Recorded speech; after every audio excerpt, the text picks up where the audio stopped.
But one of the things that happens when we discuss wellness and good health is that we tend to swing between extremes. It's what I call the unwellness pendulum. So you actually have, even in urban cities among educated people, what's called hidden hunger. So while they're chasing diets, they're not actually chasing health. They're not actually chasing nutrients that we actually live to be well.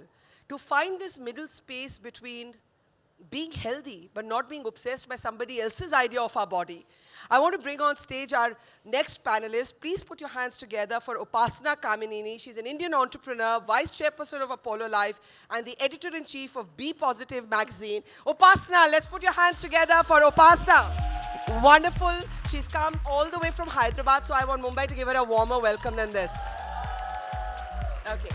Upasana, tell us a little bit about your own journey. You know, in the morning we had Karan Johar on stage, and we had a young woman. Can you stand up? She's, what's your name? Okay, so she got up and she asked Karan, why do we never see women my size in your films? And we're here to talk about what is wellness, what is health. We seem to be chasing one extreme or the other. And I know you've done a lot of work in this space. So can you talk a little bit about your work and your own personal journey? Sure, but before that, I would like to start by saying that I was bigger than you, and I married an actor. Really? While you were bigger than? While I was bigger. So, you know, I think... Upasana is married to Ramcharan. Wow, she's now feeling a bit like, okay. And, you know, I think your personality and your heart speaks more than your looks. And it's easier said than done, but I'm still finding my space in that. So. But Upasana, how tough was that journey for you? The journey was extremely tough, actually. You know, it was extremely tough because I was studying abroad, and then I was a fat girl, and no one would want to sit next to me on the bus. That happened? It happened, and you know, nobody knew anything about me. And then just because I was chubby, nobody sat next to me. And then I realized, okay, I need to make a lifestyle change and lose weight and do the work. So I did all that, and then I started losing hair. And then, you know, I wasn't getting my nutrition in and everything. And I had the best resources at my beck and call. I mean, you were leading management team of Apollo Group of Hospitals. Yeah, I mean, my grandfather started the hospital chain. So, I mean, I have to get the best. But it still didn't happen. And then another thing hit me. I went to give blood for a charity because my father-in-law, Chiranjeevi, he has a blood bank. And they won't let me give blood. So why? I'm anemic. So, you know, I have all the problems that living in urban India, most privileged, and I am anemic, and I still haven't taken care of my health. So you represent, in a way, the paradox of what we're here to discuss, that on the one hand, you know, you can feel like you're obese. On the other hand, when you start starving yourself, you lose out actually on health. How did you ever find that balance? So I'm still, as I say, weight loss is a lifelong battle. And staying healthy is also a lifelong battle. But I think a lot needs to change. And for me, the biggest thing was getting control over my mind and my stomach. So that's the most important thing. I'm starving. I really want to eat. But all you have is pizza and noodles and, you know, all that kind of stuff. Oh, my God. Okay, I kind of like unhealthy food, but I have to confess I haven't had a morsel. I had a piece of pizza quickly backstage. You know, that's the thing that keeps us going. So I'm only on black coffee, and I'm keeping my stomach lighter because you can think better. So let me try and get some healthier food for you. Before we call the rest of the panel, I just want to talk a little bit about your own journey with wellness actually led you into a space of entrepreneurship, if you just want to share that with us. Correct. So being a fat girl, I realized that, you know, it was so important. I love how you say being a fat girl. Like, it's quite sweet. Like, I like my fatness also. Yeah, I love it. You know, I'm so comfortable in my space. And, you know, I use myself as an example because doctors give you such amazing big words that nobody understands. And so we put that into layman language, and then I started implementing that. And that's how it became my wellness journey. And small things make a huge difference. So in corporate India, everyone eats, well, I come from the south, so tair sadam, rice, all that is biryani, from the land of biryani I come. And then, you know, everyone eats that for lunch. And that's why it just sits in your stomach and it just becomes bigger and bigger and bigger and bigger. So what is the product you're launching? So the product I'm launching is a secret right now, but it's in all your brain, but you're not implementing it. So that's the product I'm launching. So to talk about Hunger Games and the unwellness pendulum, Upasana, thank you. I'm going to ask you to take a seat. Let me bring out our other guest, Dr. Ambrish Mithal, one of the best-known endocrinologists of India, a personal favorite and a personal friend. Please put your hands together for Dr. Mithal, because this is really, I think a lot of people just don't know. Dr. Mithal, please take your seat. What is healthy anymore? You know, we're just getting sort of banged with all kinds of information, and we just don't know how to make sense of it. And can I also please welcome to share her personal story, Saleha Khan, the journey that she went through. We heard Upasana's journey, and Saleha apni kahani batayengi. Thank you. Let's give it up for Saleha. And moderating this session is Suchi Mahajan, Director at Global Health Strategies, another partner and friend of the festival. Suchi, can we have you on stage? Thank you.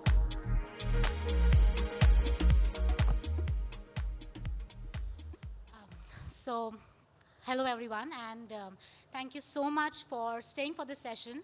And I'm so honored to be a part of this conversation with the eminent panelists we have here.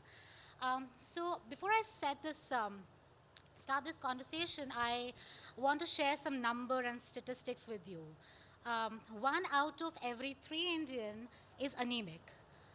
Around 80% of the Indians are vitamin D deficient.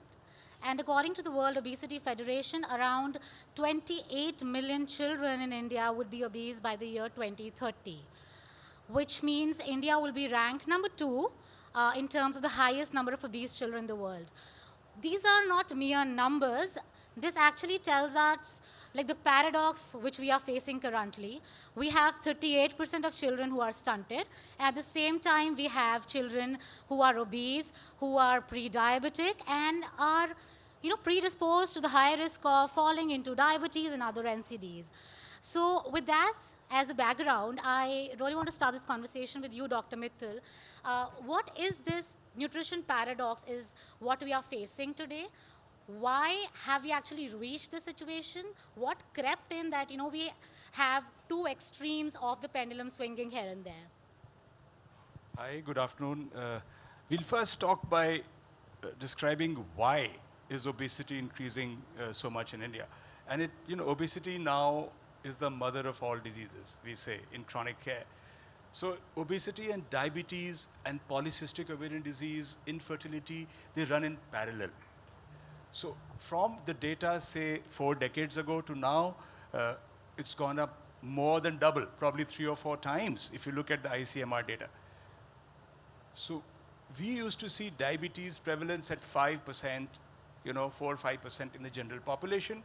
In the city of Mumbai, in the city of Delhi, in the city of Chennai, if you look at 40-year-olds today, the prevalence of diabetes is 20%.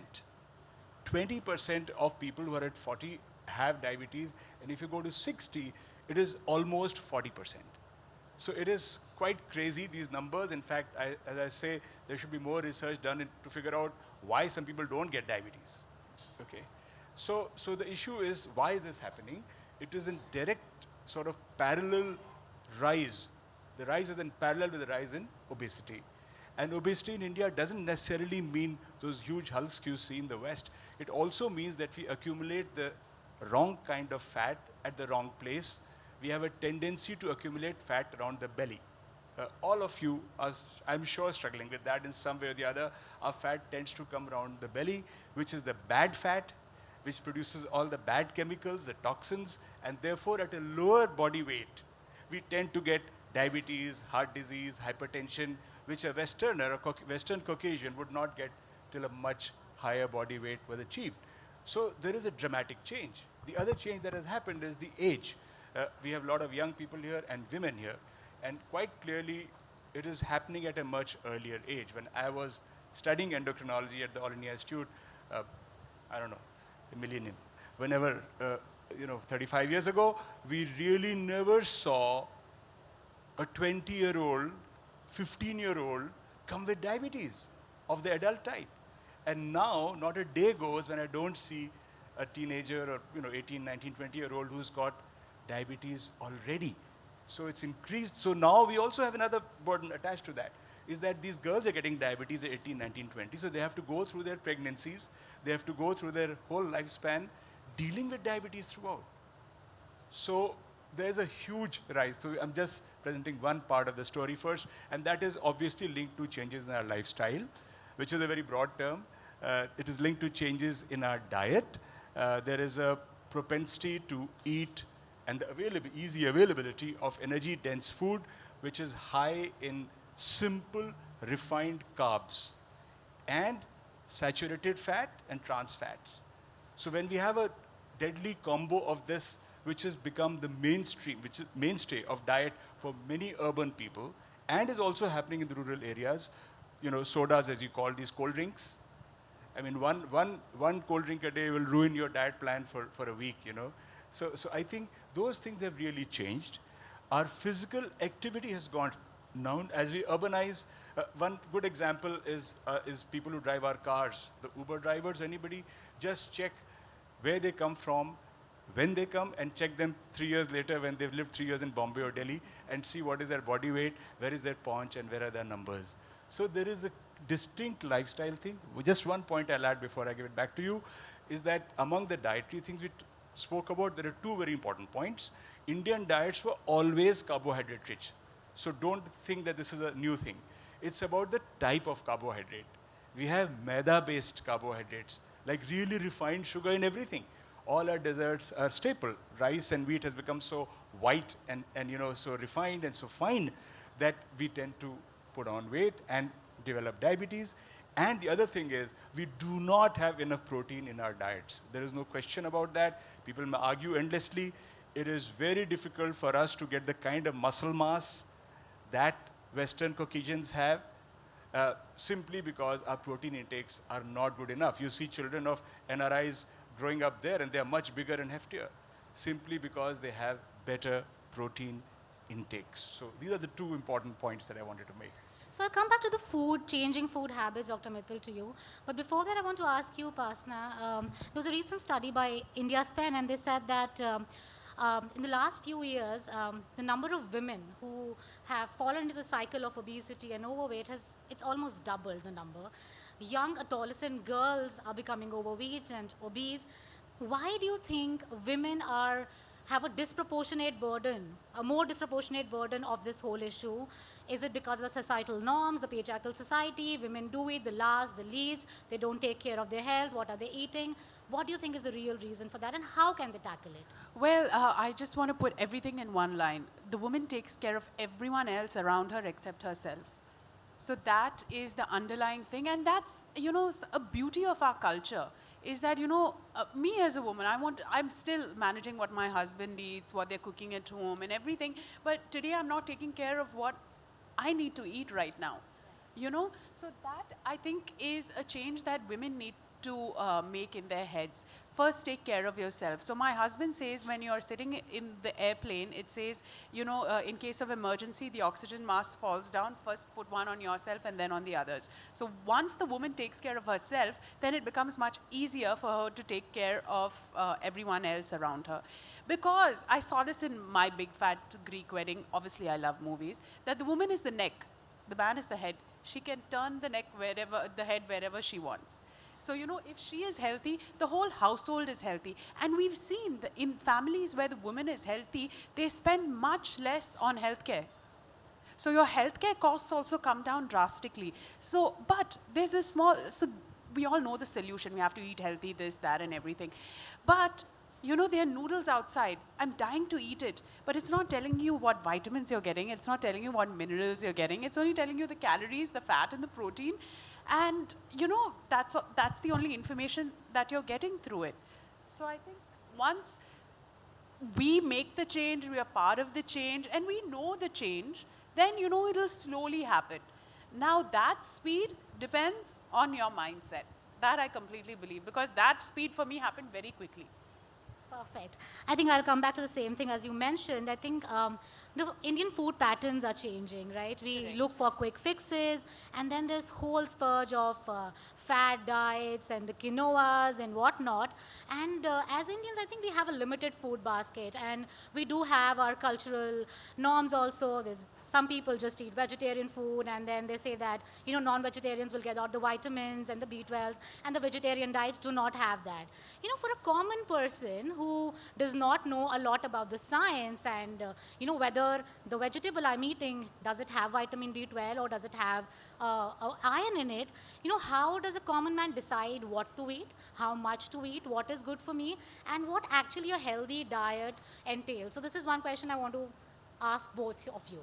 Okay, I'm going to start because I love this topic, and this is the best platform for me to talk about this because I'm really empowered. Let me tell you, your food choices that are available today in the market are all political. They are there so that whoever's in power can win an election. I'm serious, and thank you for this opportunity so I could voice my opinion, because I'll tell you, I've been doing some research, and I come from Telangana. In Telangana, we have no business to eat rice. We are an arid climate. We have to eat jowar and things that don't require so much water. So then I said, okay, why are we eating so much rice? So a political party did this a few years ago to win an election. They gave rice at cheap cost to everyone, and rice was eaten only by the Nobel people. So I went and asked Princess Esra. She's the Nizam's wife. So I asked her, I said, Princess, why is biryani in our culture? She said, biryani wasn't in our culture. We used to eat like jawari rotis and all that. And we used to eat a lot of meat because the Nizam's army was big. So, all those changes came in not because of what the whole topography and what the people were. It's only so that they can, for someone's personal needs. So once we use our head and think about our planet and think about our soil and think about our water, everyone's crying, Chennai doesn't have water today. So the thing is that if you use your mind, you can choose. You have no business to eat apple pie in summer. Agree. So eating local, eating seasonal is what you say. Yes. Perfect. Dr. Mithal, what do you think about it? So I think the key point here always, because I deal with fat diets all the time, it's a big struggle for me. All my patients are following some diet or the other. And it changes every year. So 5 years ago, they were convinced about Atkins diet. Yeah. Then for some time, it was only paleo diet. Then everyone's on a keto diet now. Then it's the LC, low carb, LCHF diet, or something or the other. So people want shortcut, and exactly as Upasana is saying, really, there are no shortcuts, but it's not as complicated as we think it is. We need to get the basic ingredients right. We're talking about macro just now, we'll move to micro a little bit, but we need to go get the correct amount of protein, the correct amount of carb, and the correct amount of fat in our diet. And within that, it's not just that. Within that, we need to get good quality protein. We need to get the right kind of carbs. I told you about having enough fiber in the carbs and not having just refined carbs. And we need good fat. Fat does not mean that we have dollops of fat, like cooking oil. But it does mean that we have more nuts. We have, we get good sources of fat into the diet. So very crudely, this is a very rule of the thumb kind of thing, we used to say 60-70% of our calories should come from carbs, but that's not true anymore. We think that despite what you do, it's hard to reduce carbs below 50% because we really do the calculation, right? You can come down lower, but it becomes a little harder. Then you need protein. At least 20% of your calories should come from protein, and maybe 20-30% should come from fat, from good fat. So if you look at it like that, and this is a very crude assumption, it depends on your age, depends on your body type, depends on if you have any disease, but you have to look at it like that. The challenge, however, is that we want quick fixes in diet. We want to give up one particular food item or one particular food group and feel good about it and say that we're doing everything right. The problem is that ultimately, whatever diet you follow, it has to be okay first on the macronutrients. So while we are talking of all this, just I'll throw this in here, that 38% of our children are stunted. Do you know that figure? We talked of diabetes. We're talking of 38% people being stunted, which means which means they are protein calorie deficient. These are government figures, not my figures. So I'm trying to tell you that you need to not only combat that, but you need to combat that in the right way. And I think a basic healthy diet, whichever formula you follow, because diet requires behavioral change. And worldwide it's been shown that behavioral change is the toughest. You cannot make people change their eating behavior very easily. So you have to give them plenty of options, but the end result has to be that you're meeting the requirement for macronutrients as well as meeting the requirement for micronutrients, which we'll talk about later. So then coming to that, so there's this whole coexistence of people being overweight and obese. And at the same time, I think 1 out of every 2 women sitting here is also anemic, is what the figures show. I am vitamin D deficient myself. So I mean, one thing I want to ask, is this thing only an urban issue, or it spreads across the class? And second, I mean, what is this micronutrient deficiencies all about? And we keep hearing that we require them in such small amounts. Then what is the impact it has on our health? And why is the sudden surge of these deficiencies in the country, and this whole coexistence of 2 supremely different, phenomena at the same time? So India is actually suffering on both counts, which I just pointed out. On the one hand, we have gross undernutrition, which no developed country should have, none. One of the first signs of being called a developed country is when there is no starvation. So we are still struggling with that gross undernutrition on the one hand. What you're talking about, of course, is the fact that those of us who are economically privileged and at least are not undernourished in the common sense, we have enough, in our diet to be healthy. Otherwise, are still deficient in many hidden micronutrients, which is very common. Some of them are predominantly urban, like vitamin D deficiency, for example. The main source of vitamin D deficiency is the sun. It does not come in the diet. So we've become deficient in a nutrient because A, we don't go in the sun. B, we often cover ourselves well because it's so hot or whatever.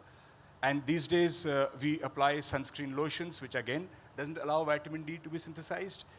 And to top it all, the pollution in our country, in the cities especially, is such that the UV rays, the ultraviolet rays, which hit our skin and trigger the synthesis of vitamin D, they don't reach our skin. They get scattered in all the pollution. So we are hit on multiple counts by vitamin D deficiency. And as well as, this is one of my, I've spent my life doing that, basically showing that urban Indians have significant D deficiency. There is a reason for it. The reason is that we are not exposed to the sun, and when we are, pollution prevents us from. So we need other sources. There are no significant dietary sources of vitamin D. This was an example. Iron deficiency you spoke about, both urban and rural, it's very much there. B12 and folate. These are the 4 micronutrients that we need to look at. Perfect. Upasana, you did mention that, if you have the women eat right, the whole house is set right. Second, you talked about eating local and eating seasonal. If you have to give like a recommendation in 2 lines to everyone, what would you say? How can we fix this thing? Okay, my recommendation to everyone is don't follow, just because the dietitian is in trend at that time, please don't follow them, because as doctors need certification, so do dietitians. They're equally important in your wellness journey. If you are critical about a doctor, please be critical about your nutritionist and your fitness trainer and check for their certification, because each person requires a personalized diet for themselves. We can't prescribe the same one medication to all people with diabetes. We can't prescribe the same diet to everyone. So it's very personalized. If you understand that, you won your battle. I just wanted to say I came out in a very embarrassed way because after Upasana told us that all our food options were really unhealthy, I went back, I unhealthily had a sip of Diet Coke, I unhealthily ate a slice of pizza, and I said, get Upasana something healthy to eat. Any quick 10 seconds, Doc? Quick thing about, we talked about macro, but about micronutrients, one of the strategies that has worked worldwide and is actually being adopted in India with a fair degree of success is food fortification. So I think it's very important not to go against fortification. It's been done with great degree of care. It requires monitoring. You have that F mark on food. It's good to know that your salt is idated. People are giving up iodized salt. It's completely crazy. It's eradicated cretinism. Good to have your milk with vitamin D, and good to have other sources replenished with iron and folate and B12. So fortification for micronutrients and your own formula for macronutrients, as we discussed. Perfect, Doc. I think I'll want to end with Saleha. She works in the field. She goes to different parts in Mumbai. Saleha, आप जब field में जाते हो तो सबसे ज़्यादा problems क्या encounter होती है? You talk to young females and you talk to pregnant females. What is that you encounter on the field? मैं जो बस्ती में रहती हूँ वहाँ पे एशिया का सबसे बड़ा डंपिंग ग्राउंड है जिसे बोला जाता है गोवंडी. वहाँ पे जो ह्यूमंस होती है उनको सही तरीके से नॉलेज नहीं होती है। जब हम ट्रेनिंग लेते हैं उससे पहले उनको नॉलेज नहीं होती कि किस तरह से न्यूट्रिएंट फूड्स खाना चाहिए हमको, और यंग्स लड़कियां भी रहती है, सही तरीके से नॉलेज नहीं होने की वजह से वो कई सारी प्रॉब्लम्स को फेस करती है। आपने कैसे सीखा नॉलेज? मैं जब 12th ईयर की थी तो मैंने एज अ अपनाले एनजीओ है उनसे ज्वाइंट हुआ और उन्होंने मुझे ट्रेनिंग दिया। तो फिर मैं एज अ चेंज मेकर और एज अ वॉलंटियर अपनी कम्युनिटी में आज काम कर रही हूँ। तो जो लोग बहुत ऐसे रहते हैं, मतलब उनके दिमाग में हर समय बना रहता है कि मेरा बॉडी साइज कैसा होना चाहिए, आप उनको क्या एडवाइस देंगी? मैं तो यही बोलूँगी कि जो जंक्स फूड है हम लोग को टेस्टी तो लगता है, बट हमको ये है कि हमारा पेट भर रहा है उससे, बट वो हमारे हेल्थ के लिए अच्छा नहीं होता है। Exactly. Okay, we have to end on that note.